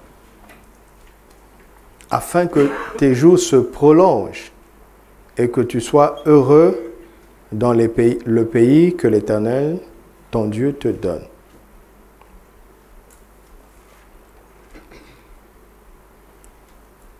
Oui, je suis en train de lire les passages du Deutéronome écrits par Moïse, n'est-ce pas? Qui sont la preuve que Dieu a exaucé sa prière du psaume 90. Deutéronome chapitre 6, verset 1. Voici les commandements, les lois et les ordonnances que l'Éternel votre Dieu a commandé de vous enseigner, afin que vous les mettiez en pratique dans le pays dont vous allez prendre possession, afin que tu craignes l'Éternel ton Dieu, en observant tous les jours de ta vie, toi, ton fils et les fils de ton fils, toutes ces lois et tous ces commandements que je te prescris, afin que tes jours soient prolongés. J'ai des choses à dire, mais on n'a plus de temps. Deutéronome 22, versets 6 et 7. Si tu rencontres dans ton chemin un nid d'oiseau, ça c'est intéressant, sur un arbre ou sur la terre, avec des petits ou des œufs,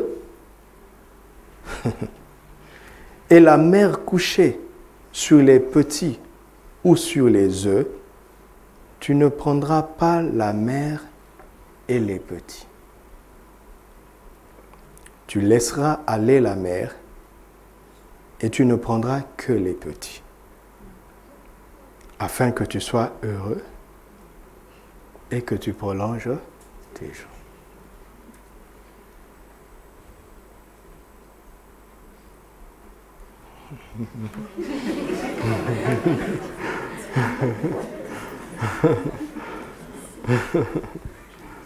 Ah, wonderful. Wonderful. Que viennent les jours où on vivra ensemble. On passera des heures et des heures, rien qu'avec la parole. Mais je vais faire simple. Si tu rencontres dans ton chemin un nid d'oiseau, sur un arbre ou sur la terre, avec des petits ou des œufs, et la mère couchée sur les petits ou sur les œufs, tu ne prendras pas la mère et les petits.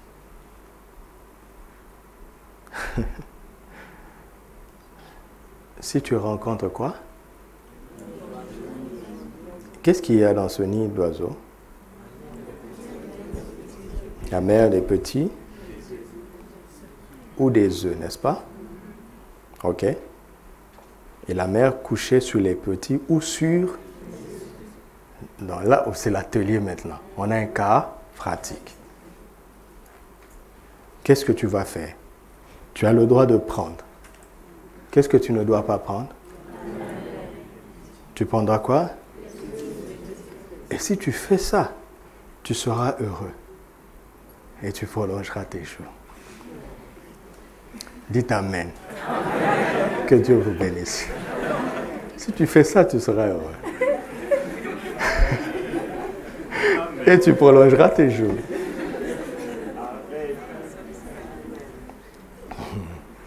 Il y a la mère, les petits ou les œufs. Pas et, mais ou les œufs. D'accord? Supposons que le cas d'espèce là-bas, c'est la mère avec les œufs. Tu prendras quoi? Tu vivras pas longtemps. Tu prendras quoi? La mère. Tu ne prendras rien. Tu ne prendras rien. Tu sais pourquoi? Tu sais pourquoi? Parce que si tu prends la mère, les œufs ne vont pas éclore.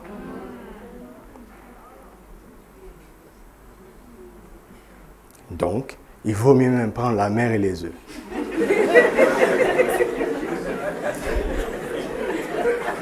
Mais si tu prends la mère et les œufs, l'espèce s'arrête.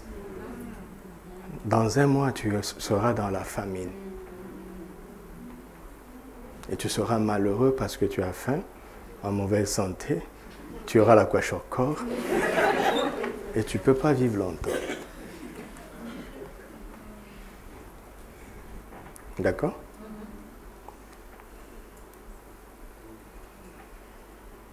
Alors, si tu es dans un cas d'espèce où il y a la mère et les petits, Dieu dit, prends les petits. La mère va pondre encore. Elle va pondre. Comprenez? Alors, il fait appel à ta sagesse. Ne consomme pas tout. Préserve l'espèce. Ok? Quand tu as un western, ne va pas au McDo directement. Et puis au Morocco-Mall. Après, tu viens ici, priez pour moi, pour que. Ne consomme pas tout. Pense à demain. Vous avez vu? Vous avez vu? Et les hommes utilisent ça. Dans les pêches, il y a des filets de certains calibres pour que les petits ne soient pas attrapés. Sinon, l'espèce. Par exemple, le thon rouge était en train de disparaître. On a interdit la pêche. Maintenant que ça s'est régénéré, ils ont déterminé des quotas. Et sois sage, sois sage, sois sage. Pense à la provision pour le lendemain. Vous voyez? Tu prends ce petit principe qui est simple, tu l'appliques dans toutes les choses de la vie. Ok? Et tu verras que tu seras heureux et tu vivras longtemps. Préservons les ressources que Dieu nous donne, car nous en aurons besoin demain. Amen. Vous entendez? Tout simplement. Proverbe 3, verset 1.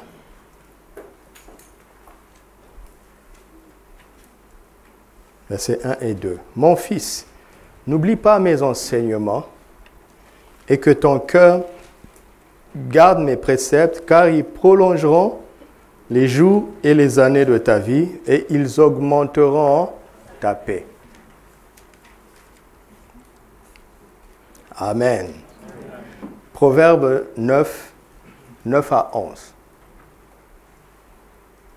Donne au sage et il deviendra plus sage. Instruis le juste et il augmentera quoi? Il augmentera quoi? Ok, soulignez ça. Le commencement de la sagesse, c'est quoi? C'est de dire des théories extraordinaires. Hein? Quand vous voyez quelqu'un dire des choses épatantes et qui ne craint pas Dieu, il n'a même pas commencé d'être sage. Il est dans la philosophie et dans les raisonnements inutiles. Ne vous laissez pas impressionner. Il n'a même pas commencé d'être sage. Verset 10. Le commencement de la sagesse, c'est la crainte de l'Éternel, et la science des saints, c'est l'intelligence. C'est par moi, c'est la sagesse qui parle, c'est par moi que tes jours se multiplieront et que les années de ta vie augmenteront. Au verset 9, il est question que le savoir augmente. N'est-ce pas? Et à la fin du verset 11, il est question que les années de la vie augmentent. Et la relation est là, elle est toute faite. Quand la sagesse de Dieu augmente en toi, n'est-ce pas? Les années de ta vie augmentent aussi. Quand le savoir augmente. Amen. La différence entre le savoir et les préceptes, les ordonnances, les commandements, tout ce que nous avons lu dans Deutéronome 4, la différence entre le savoir, c'est quoi? Le savoir, c'est un mot ici qui veut dire savoir-faire. Comprenez? Il parle d'une certaine compétence. Tu ne peux pas dire que tu connais très bien la parole de Dieu si tu n'as pas développé une compétence pour être effectif dans un domaine de la vie où le fait d'honorer la parole de Dieu va attirer la bénédiction et la faveur de Dieu sur toi. Vous m'entendez? Première chose, que nous devons avoir une bonne relation avec la parole de Dieu. Amen. Mais nous devons avoir un savoir quelque part qui fait que parce que Dieu nous approuve dans notre communion avec lui, quand nous faisons quelque chose, il envoie sa bénédiction, sa faveur et sa grâce. Amen. OK? Et c'est ce savoir, je veux parler un langage un peu bas, c'est ce savoir qui va nous donner les moyens, qui vont faire que dans les défis de la vie, nous aurons ce qu'il faut pour répondre. Et avec les années qui passent, la qualité de notre vie ne diminuera pas, elle ne stagnera pas, mais elle augmentera. Je vous fais une synthèse parce que je ne veux pas continuer avec ce sujet encore. Je vous fais une synthèse. Mais regardez, il dit au verset 11, « C'est par moi que tes jours se multiplieront. » Jusque-là, nous avons vu que les jours se prolongent, n'est-ce pas? Et que Dieu a ajouté même 15 années au jour d'Ézéchiel. Jusque-là, il était question d'ajouter, de prolonger. Mais ici, il y a un secret de multiplication. Quelle est la différence entre ajouter les jours, prolonger les jours et les multiplier? Quelle est la différence? Quelle est la différence? Hein? Vous avez la réponse. N'allez pas loin. Nous sommes des enfants avec la parole de Dieu. Quelle est la différence entre ajouter et multiplier? La multiplication donne l'abondance plus vite, plus rapidement, plus facilement que l'addition. Donc on peut dire que la multiplication augmente beaucoup plus que l'addition. N'est-ce pas? Mais pourquoi nous avons besoin de multiplier? Parce que Dieu a dit maintenant dans le Nouveau Testament, rachetez le temps. Vous trouvez ça dans Éphésiens 5, 16 et dans Colossiens 4, 5. Rachetez le temps. Vous savez, personne ici va dire qu'il est né de nouveau le jour de son anniversaire, le jour où il est né. Nous avons tous passé un certain nombre de temps en dehors de Christ. N'est-ce pas? Et je vous ai dit que nous entrons dans notre destinée quand nous avons reçu la parole. Donc quand nous sommes nés de nouveau. OK? Alors si tu as reçu Jésus à l'âge de 20 ans, tu as déjà grillé 20 années de ton existence. Vous savez ça, non? Tu as déjà grillé ça. Mais parce qu'à partir de ce moment, tu as appris à pratiquer la parole de Dieu, OK? Tu vas prolonger tes jours. OK? Mais quand on prolonge, on ne rattrape pas ce qui est perdu. OK? Mais quand on multiplie, regardez, Dieu va pas, si Dieu multiplie tes jours, tu ne vivras pas 300 ans sur terre. Personne ne vivra 300 ans. Vous m'entendez? Donc, à quoi ça sert de multiplier nos jours s'il y a une limite que nous n'allons pas dépasser? Ça sert à rattraper les jours que nous avons perdus. à rattraper le temps que nous avons perdu, à rattraper les opportunités que nous avons perdues. Vous m'entendez ça? Revenons maintenant dans le GPS. Quand le GPS, tu as introduit l'adresse, n'est-ce pas? Il te dit, au prochain rond-point, prends la 3e sortie. Mais tu as mal compris la 3e sortie. Tu prends la 2e sortie. Le GPS ne te dit pas, arrête-toi, fais marche arrière. Il recalcule. Il retrace un chemin. Tu vas perdre du temps, mais il fait un recalcul pour finalement te remettre dans la bonne direction. Il y a du temps que tu as perdu. Spirituellement, c'est la même chose.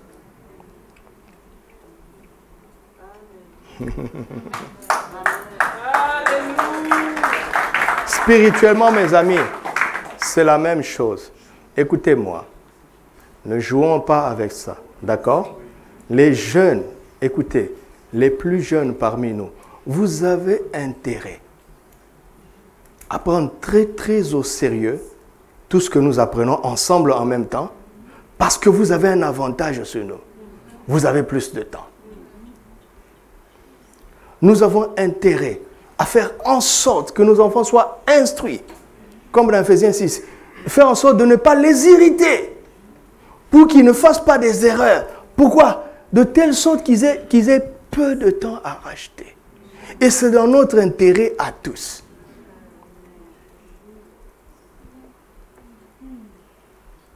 L'avantage que nous avons, par exemple, avec Papa Karambiri, c'est qu'il ne cache pas ses erreurs.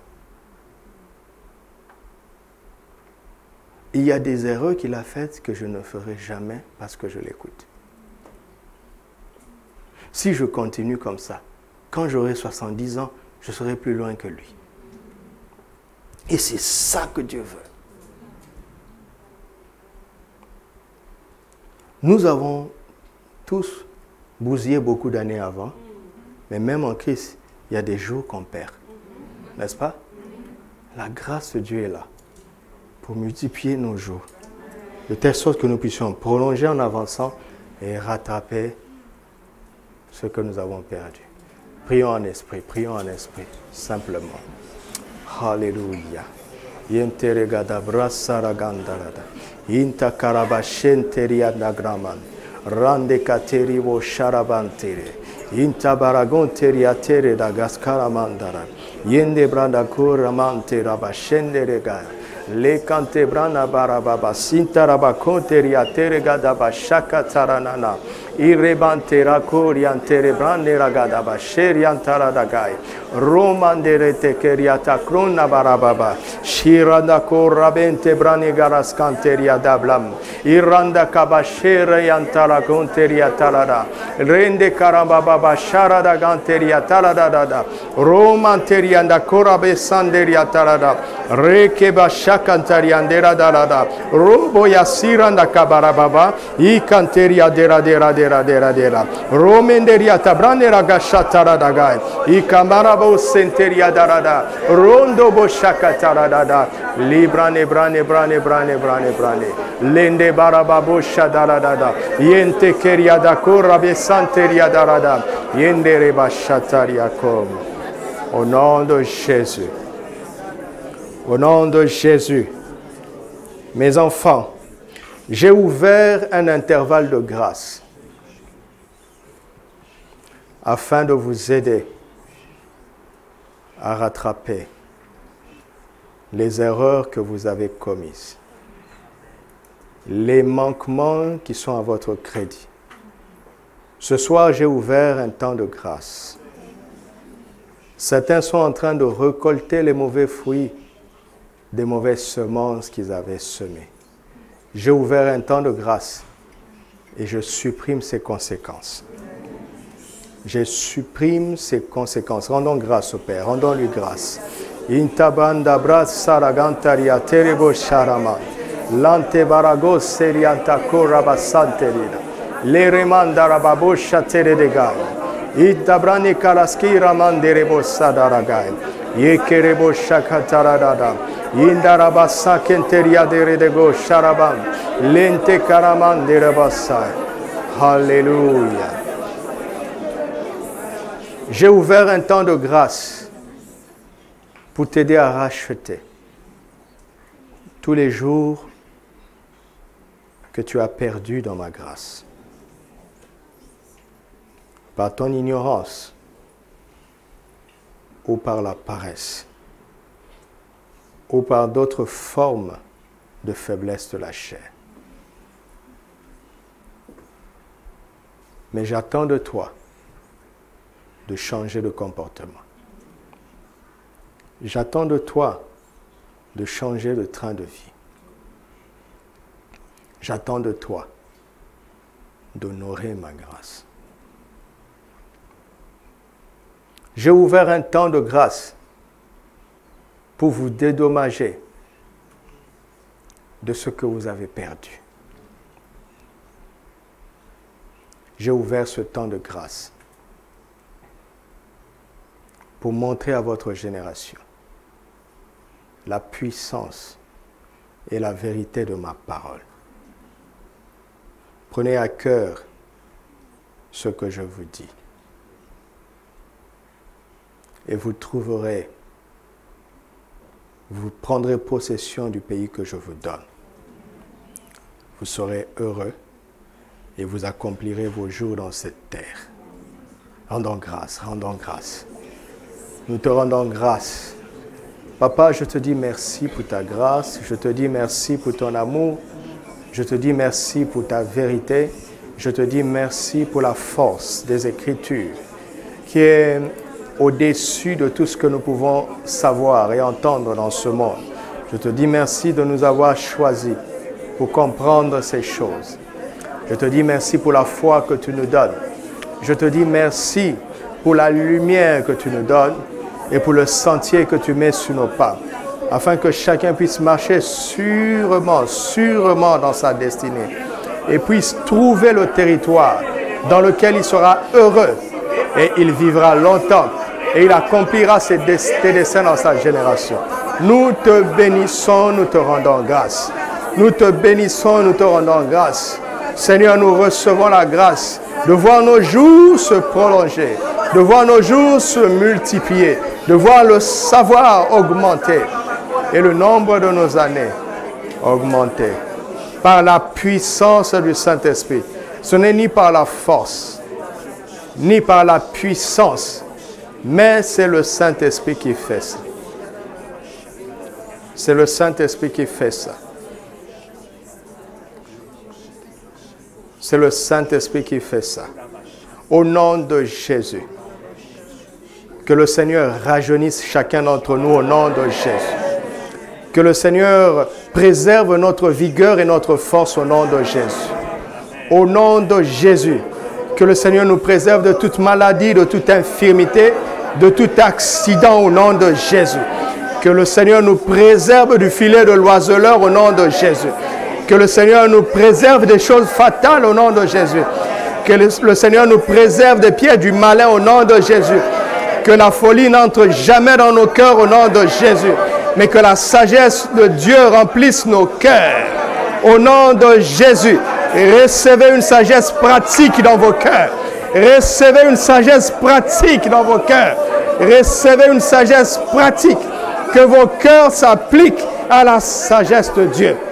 Recevez une sagesse pratique pour vivre exactement comme Dieu l'a prévu et pour parvenir là où il a prévu que vous soyez.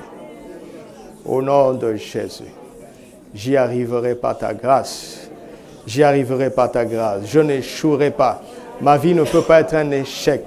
Ma vie est un succès parce que je marche selon la parole. Je marche selon l'esprit. Oh, ma vie ne peut pas être un échec. J'y arriverai, nous y arriverons. Nous te bénissons, Seigneur, parce que tu ne nous parles pas en vain.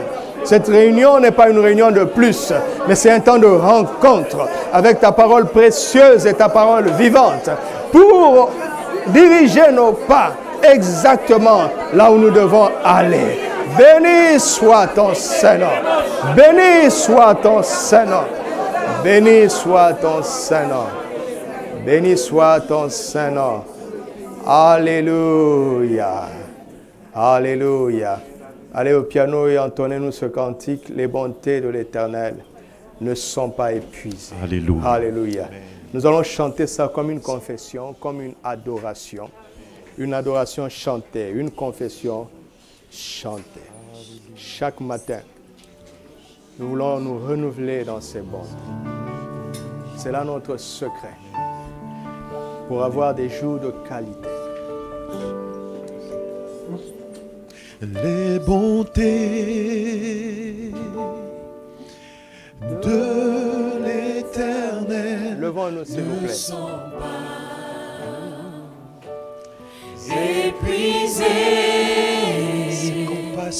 Ses compassions, Alléluia. ne sont pas à leur terme. Elle se renouvelle, elle se renouvelle chaque. Elle se renouvelle, elle se renouvelle chaque. Amen. En nous redisant les bontés, les bontés. Alléluia. De l'Éternel ne sont pas. Et en redisons-le, les bontés, les bontés. Rassasiez-nous chaque matin de l'Éternel ne sont pas épuisés, ses compassions, ses compassions. Quel Père miséricordieux ne sont pas à leur terre. Oh, elle se renouvelle, elle se renouvelle.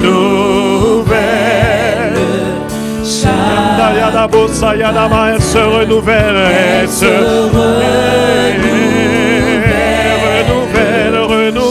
renouvelle. elle se renouvelle. Chaque matin, elle se renouvelle. Elle se renouvelle. Grande est ta fidélité. Elle se renouvelle. Elle se renouvelle. Chaque matin, dimanche, lundi, mardi, mercredi, jeudi, vendredi, samedi, elle se renouvelle. Elle se renouvelle. Alléluia. Je m'émerveille de tes bontés. Elle se renouvelle. Elle se renouvelle chaque matin.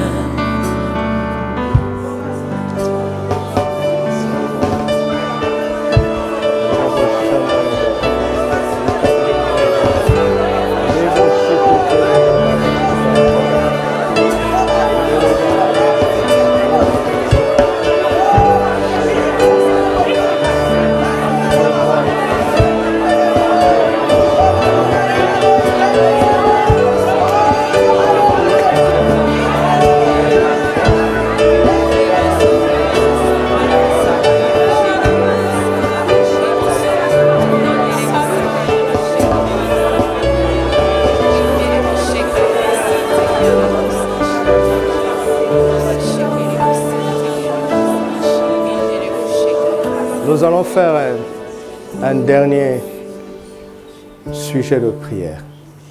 Nous allons demander au Saint-Esprit une force surnaturelle de commencer très tôt nos jours dans l'adoration. Demandons-le au Saint-Esprit. Accorde-nous cette grâce, je t'en supplie, Saint-Esprit. À chacun d'être matinal, très matinal dans l'adoration.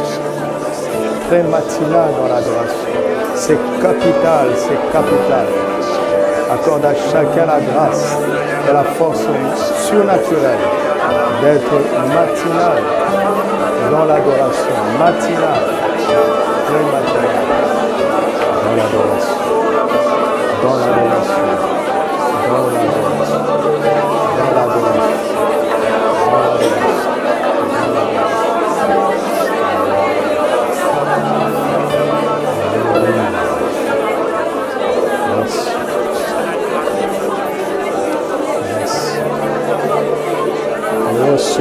nous recevons cette force. Nous la recevons de toi. Nous recevons cette grâce. Nous la recevons de toi. Oh. Au nom de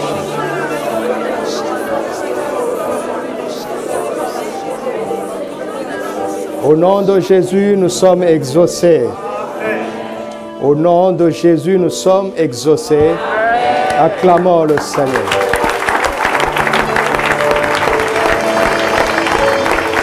Oh.